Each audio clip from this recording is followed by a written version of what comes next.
And now, our 2019 ATHENA Award recipient in the public sector is Sherry Collins.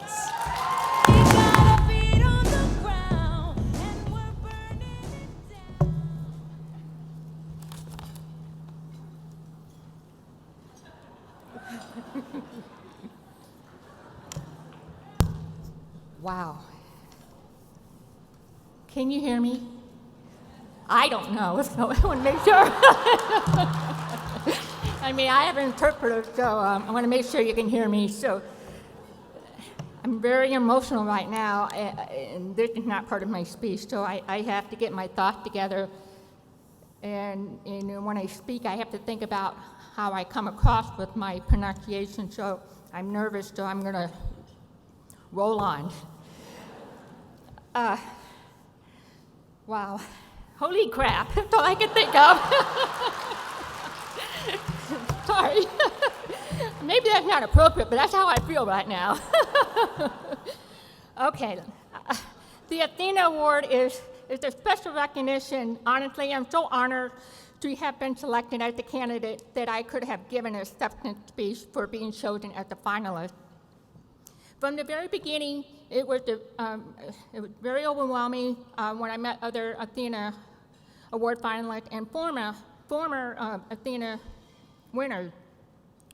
Every one of these women are making a sounding contribution as a community leader. I am just humbled to be considered for this award.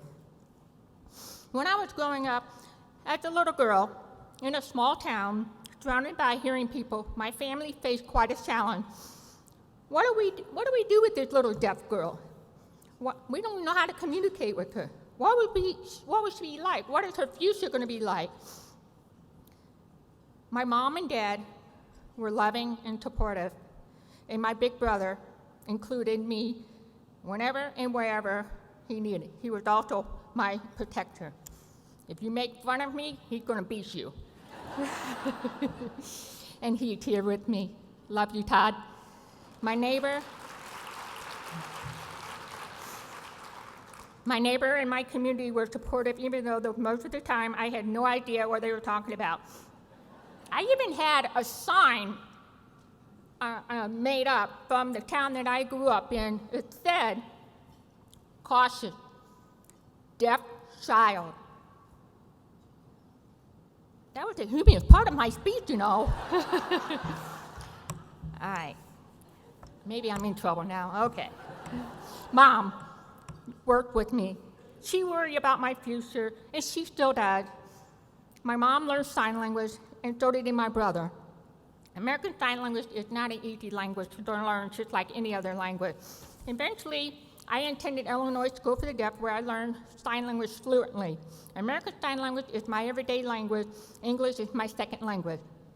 After graduation from high school, I was accepted at Gallaudet University in Washington, D.C. It's the only university that accepts deaf students in the world.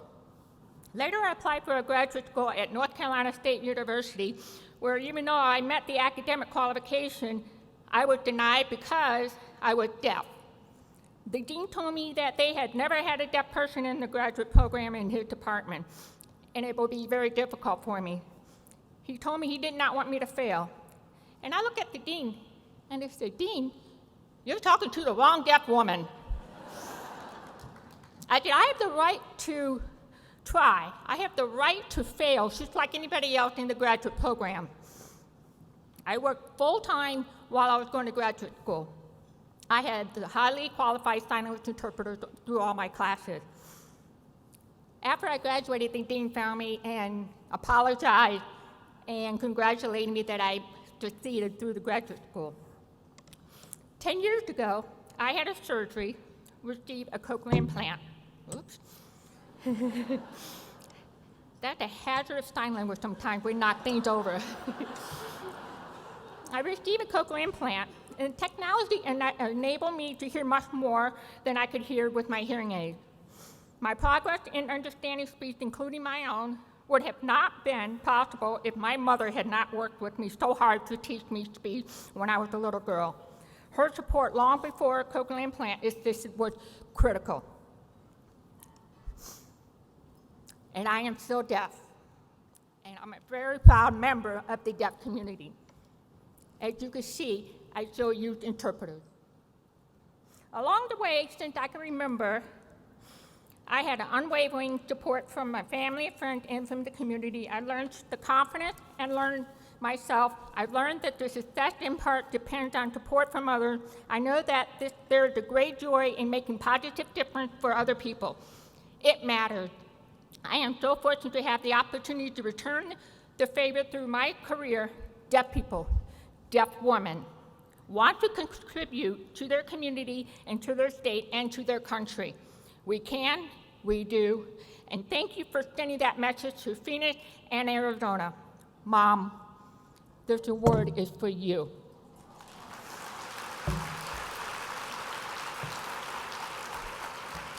Thank you, Mom. Thank you, Representative Jennifer Longden, who is my mentor and advocate and a tireless, invaluable leader in Phoenix and Arizona. Thank you. Thank you for the phenomenal professionals that I worked with, the Arizona Commission for the Deaf and Hard of Hearing. Thank you to my board members and their unselfish commitment in making Arizona a great place to be deaf, hard of hearing, deafblind. Thank you. My staff are over there too. Thank you. One more thing before I close. I want to thank my husband, who I've been married for almost 28 years. My husband has a hearing loss, which is related to service in Vietnam. He gets it what it's like living with a hearing loss and the challenges that we face in our lives. I thank him for his support, love, and sacrifice, and I work and travel many hours. He is my #1 supporter, and thank you, Randy. I'm almost done. Thank you for the selection committee, and thank you to the Chambers of Commerce and all the many people who have worked to make the ATHENA Award so meaningful. And once again, congratulations to all the 2019 ATHENA finalists. I am happy to say I made some new friends for life. I wish every woman could benefit directly from the ATHENA Award as I have. From the beginning of this experience has been rewarding beyond what I have dreamed possible. The ATHENA Network, connecting with women across the valley, across the career, everyone benefits in Phoenix. It creates a stronger community for all people. So thank you for this amazing experience.